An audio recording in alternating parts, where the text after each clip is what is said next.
All right, let's jump right into this chapter. We've got two massive things happening at once that could seriously change the game for Rose and her friends.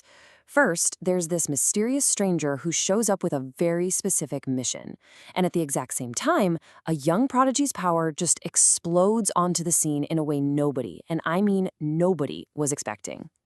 So, the chapter doesn't start with some big explosion, but with a huge question mark. This guy, Arjun Vogtree, just whops into the bookstore and he's looking for Sparky. Now, get this.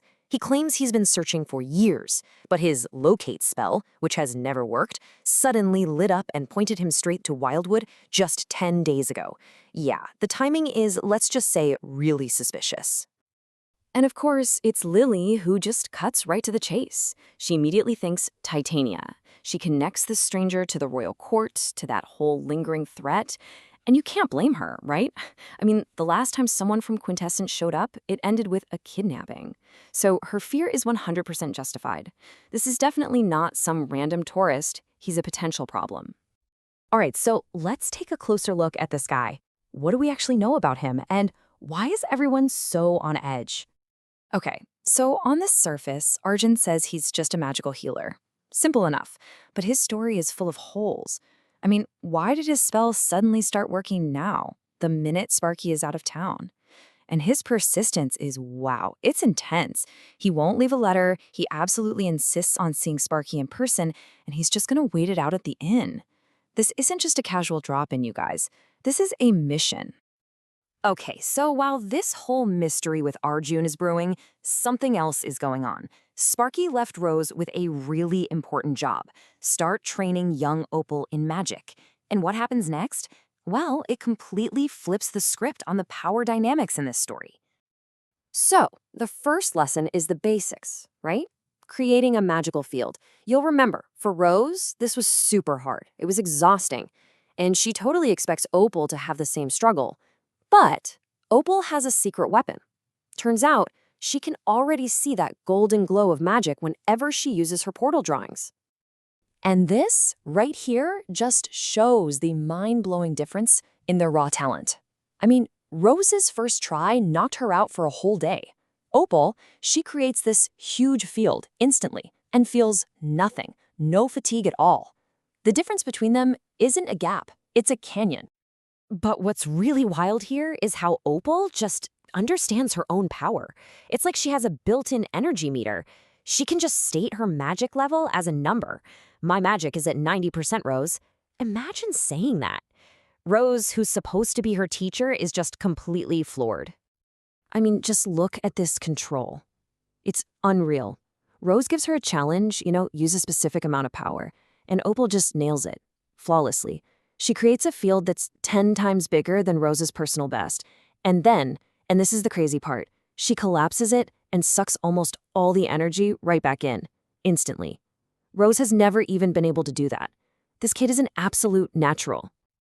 And Rose's reaction just says everything, doesn't it? This isn't a lesson, it's a complete revelation. She's just so full of awe, she basically admits that Opal is already way beyond what she can teach. So think about the timing here.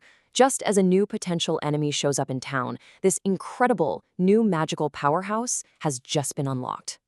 So with Opal's training now passed on to Draco, because let's be real, she needs a more advanced teacher, Rose can focus all her attention back on the Arjun problem, and she decides to get a little bit clever about it.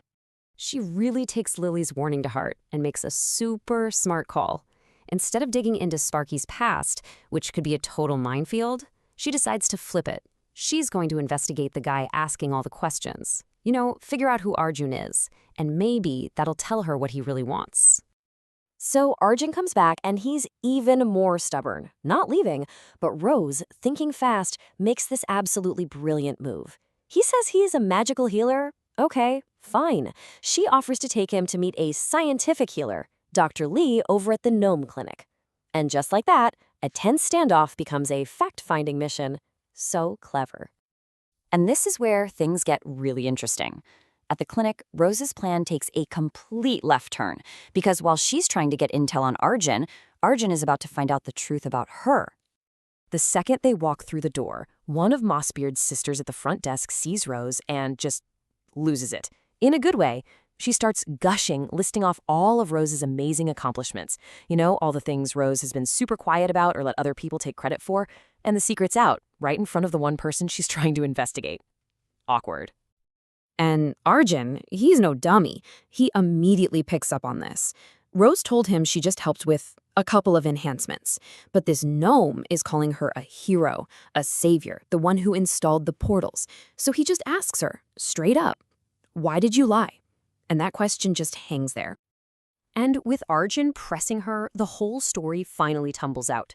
Rose wasn't just helping, she was the architect of the whole thing. She was the one who designed the auction, who had the idea for the public portals, who got the gnomes their jobs, and who pulled off that life-saving magical transport. She was the engine behind it all. So she explains, look, she didn't lie. She just never took the credit she deserved. Sparky's original idea? That was for a private portal network. It was Rose who saw the bigger picture, the potential for a public service. She's the one who came up with the auction to pay for it all. She didn't just follow orders. She took a single brick and built an entire empire. And honestly, that's the real bombshell here. It takes a complete stranger asking questions for everyone, especially Rose herself, to finally see the true scale of what she's done. She is so much more than just an apprentice. She has quietly, without anyone really noticing, become a major innovator in Wildwood. So, where does all this leave us at the end of chapter 145? Well, with a bunch of new dangers and some really big questions. I mean, we are left hanging everywhere. We still have no idea if Arjun is a good guy or a bad guy sent by Titania. We've just gotten a tiny peek at what Opal is capable of. We've got this whole new question about why Rose is so unwilling to take credit for her own genius. And that eventual meeting between Arjun and Sparky, yeah, that's looming larger than ever. And that really brings us to the final big question. This chapter has masterfully set up two huge challenges. You've got the external threat, Arjun, but you've also got this massive internal challenge for Rose. So it makes you wonder, what's the real test for her? Is it the stranger at the door, or is it finding the courage to finally claim the power and recognition she has already earned?